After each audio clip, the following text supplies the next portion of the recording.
Someone asked me if I can show them the process of making this little scallop journal. I'm sure you've seen these before. Jennifer Abner does them, and they're so adorable. I made mine small, but you can make it any size. If you're using a Cricut, you can make it up to size 5.5. This is probably 3 inches, I think. But it's really simple to do. They're not that difficult at all, and they are so cute.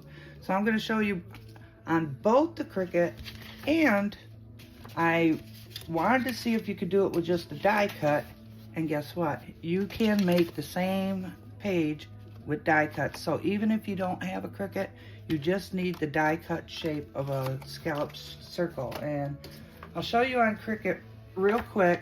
What you want to do is have these basic shapes. You're going to have 2 rectangles, 2 circles, and 2 scalloped shapes. Now, this scallop circle I found under images, and what you want to do is make them the same size and bring them together until you see that, okay? I'm going to move these out of the way. Then you want to make sure there's no hole shown. Well, there. Right there. There. Okay, I'm sorry about that. All right, so these are lined up, and I want to take a rectangle and put it right there evenly over it. Does, you know, just make sure that they're joined together. And then I'm going to select and, whoops, sorry about the glue on my fingers, weld them together. And that is your page.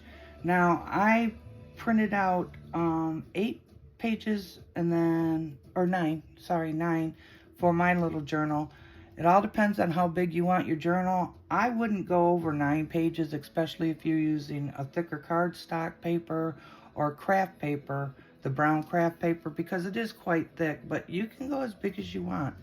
And then the circles you want to make just a hair smaller than your scallop circle, so make sure you check your sizes and just go down like 0.5 down. Whoop, and I want to arrange these to the front to show you what we do with them. Well, I guess I can't arrange it to the front. Sorry, trying to do it. Okay, because these will be the front cover and the back cover, or if you want to cut these out of different colors of paper or Stamperia or whatever books you want to use, you can put them on your pages. Just ink the edges. That's why I just make it a little bit smaller, just show the scallops. It looks so cute when you do that. So that's how you do it on Cricut. And then you would just, I make them different colors so I know which paper to put in for cutting. So I make 9 of these, and then I make just 2 of these for the front and back. And then on my designer papers, which I don't have too much of, that's why I just ink the back of them. I will make a few of these on designer papers, or I'll just cut out images, make a circle out of real heavy cardstock or chipboard, and then be able to make things so I can, I don't know what it's called, sorry, whatever, to cut out my own circles.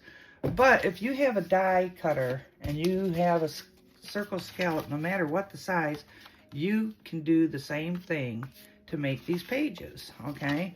All you do is bring, and this is very important because they got to line up. You want to bring one little bump to another little bump, exactly like that, okay? Then you want to take a tiny little piece of paper, and then you want to just glue that down to hook them together, okay?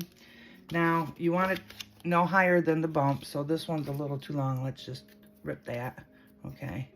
So you'd want it something like, you bring it 2 bumps together, and then you would put it like that. Well, and that's how you would cut it. Then you would get something like this. You don't want it this wide because when you open it up, you'd see each one. So you just want to have it enough to cover up the little scallops on the side. So when you do open your book, you're not going to see it, okay? Now, choosing the paper is very important because with cheap paper like this isn't double-sided, this is single-sided. But it's really cheap, and you see, not much of a spine, and it's really hard to turn the pages.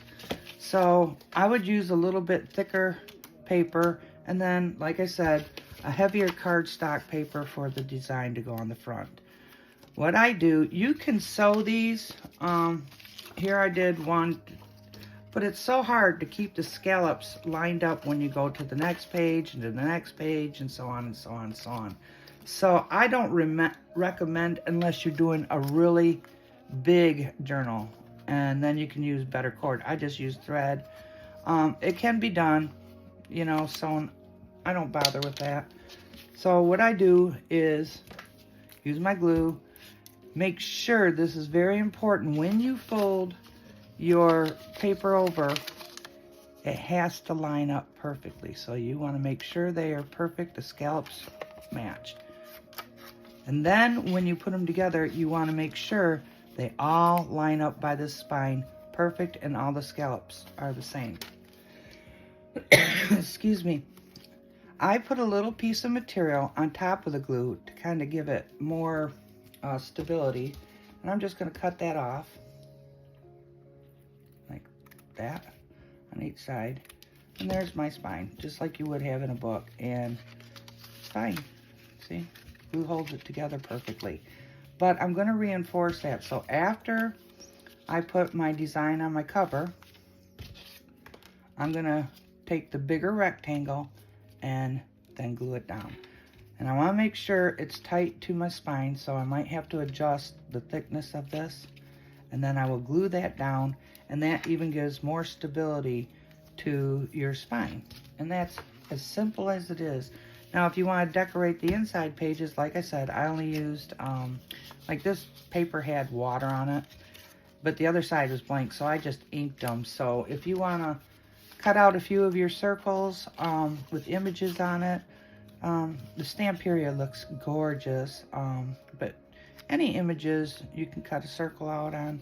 And I would just stamp the edges or whatever you want to do, but you don't have to make the scallops to cover your pages, or you can just cut your designer pages with the scallop if you're using the Cricut, but it's not necessary. I mean, I think it looks just as good if I was gonna decorate them with little images on circles. So that's how I did it. I think they are adorable, and you can just take another circle, glue your ribbon in, and then cover it up like that too. So, or you can do it how Jennifer Abner did with the little string tie thingy. I don't know what they're called. I'm sorry. I'm not a professional. So that's how you do it. I hope it helps. So you can do it either with design space or with die cuts. So I did figure out how to do it with die cuts. It's basically the same thing. You're just welding two together with a little piece of paper. Have a great Sunday, everybody.